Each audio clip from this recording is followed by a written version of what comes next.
The first time Aaron stepped into the little corner café on Maple Street, he felt something he couldn't explain, a quiet heaviness in the air, like a story waiting to be told. Maybe it was the soft clatter of dishes behind the counter, or the warm scent of cinnamon rolls drifting through the room, or maybe it was the young waitress with tired eyes and a face that seemed to carry a storm she refused to speak of. Her name tag read Sophie, and while every other staff member greeted customers with cheerful voices, she barely looked up. She moved with precision, not warmth, like someone who had learned to survive by hiding every fragile part of herself away. And Aaron, a single dad just trying to keep his life from falling apart, noticed her immediately, not because she stood out, but because she didn't. If you believe in kindness, second chances, and the power of compassion, make sure to like, comment, share, and subscribe. It truly helps more than you know. Aaron had been coming to this cafe since he moved to town 3 weeks earlier with his 5-year-old daughter, Chloe. After losing his wife in a tragic car accident 8 months before, he had left their old life behind and moved to Michigan to be closer to his sister. But grief doesn't vanish with distance. It follows quietly, like a shadow. Every morning he dropped Chloe at kindergarten, then walked to the cafe to try to work remotely and rebuild some kind of routine. Yet each morning, Sophie's expression remained unchanged, distant, withdrawn, almost haunted. She didn't smile, she barely spoke above a whisper. At first, Aaron thought she might dislike her job or just prefer to keep to herself. But something about her sadness felt too deep, too constant, to be ordinary. One late morning, when the cafe was nearly empty, Aaron watched Sophie wipe down the counter with slow movements. He could see she was exhausted.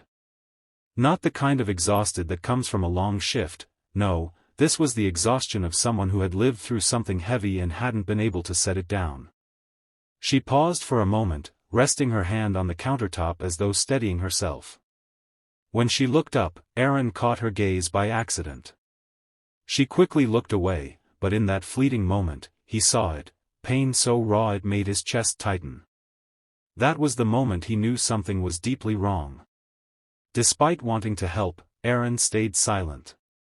He had his own grief to manage, his own guilt about never being able to save his wife, his own fear about whether he was enough for little Chloe.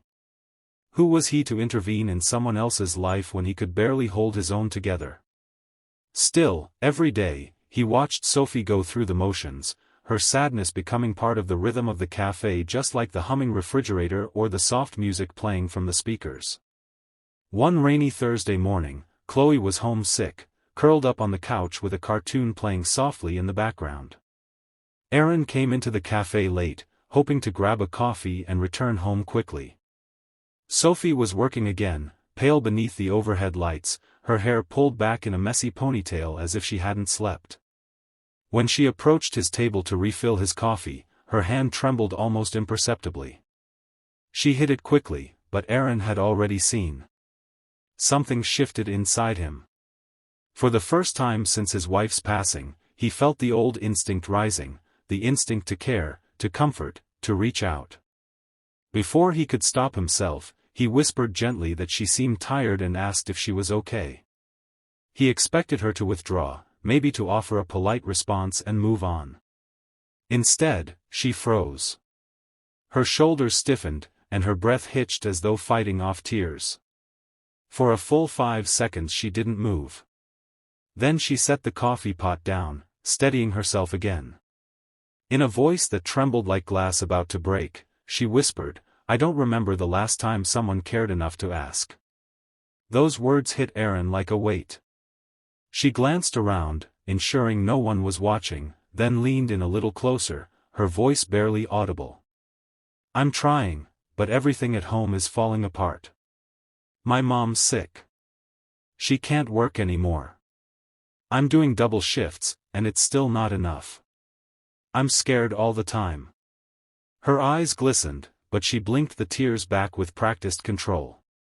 Aaron felt something inside him fracture. He knew fear. He knew loss. He knew what it meant to feel like you were carrying the world alone. In that moment, their grief, different yet strangely parallel, created a silent bond. Sophie quickly stepped back, apologized, and forced herself into professionalism again, but Aaron couldn't unhear the quiet desperation in her voice. Over the next week, he found himself paying more attention, not out of pity, but out of a human connection he hadn't expected to feel again. He left larger tips, not wanting to seem intrusive, but wanting to ease even a little of her burden. Sometimes Sophie nodded in gratitude, but she never smiled, not even once. One afternoon, as Aaron sat by the window responding to emails, Sophie dropped a cup behind the counter. The shattering sound made her jump back with a gasp, her hand flying to her mouth. Aaron saw her knees weaken momentarily as though she feared getting in trouble, feared losing the fragile stability she still had. The manager rushed over, but instead of scolding her, he reassured her gently. Still, she trembled as she swept the shards. Aaron realized her fear wasn't rooted in the café, it was rooted in life. When you're stretched too thin, even small accidents feel catastrophic. The next day, Aaron brought Chloe with him after school. She marched into the café with her favorite stuffed bunny, a bright little spark of life that contrasted sharply against Sophie's quiet gloom. When Sophie approached the table, Chloe giggled loudly, waving her bunny. Something miraculous happened then. Sophie's face softened. Not a smile, not yet, but a flicker of warmth touched her eyes, like the faintest glimpse of sunlight behind clouds. Chloe's innocence did what adult sympathy couldn't. It reminded Sophie that goodness still existed in the world, even when everything felt dark. Over the next couple of weeks, Sophie slowly began to open up. Not in long conversations, but in small pieces, casual mentions about her mother's treatments, her fear of losing their home, the overwhelming pressure she felt to hold everything together. Aaron shared small pieces of his own story too, not the tragic details, but just enough for her to understand he knew what it was like to hurt. Their connection deepened, not romantically, but through empathy, a rare kind of human understanding that makes strangers feel like allies in a world that can be unbearably harsh. Then one evening, just as the café was closing, Sophie approached Aaron's table with hesitant steps. Her hands trembled again, but this time for a different reason. She whispered something he hadn't expected, something that would change both their lives. She told him she had been offered a chance to apply for a local community support program, financial aid, healthcare assistance, and flexible job training, but she was afraid she wouldn't qualify, afraid it was too good to be true.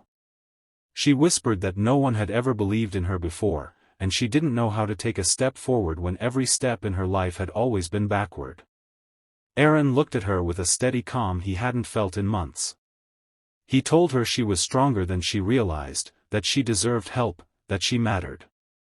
He reminded her that asking for support wasn't weakness, it was courage.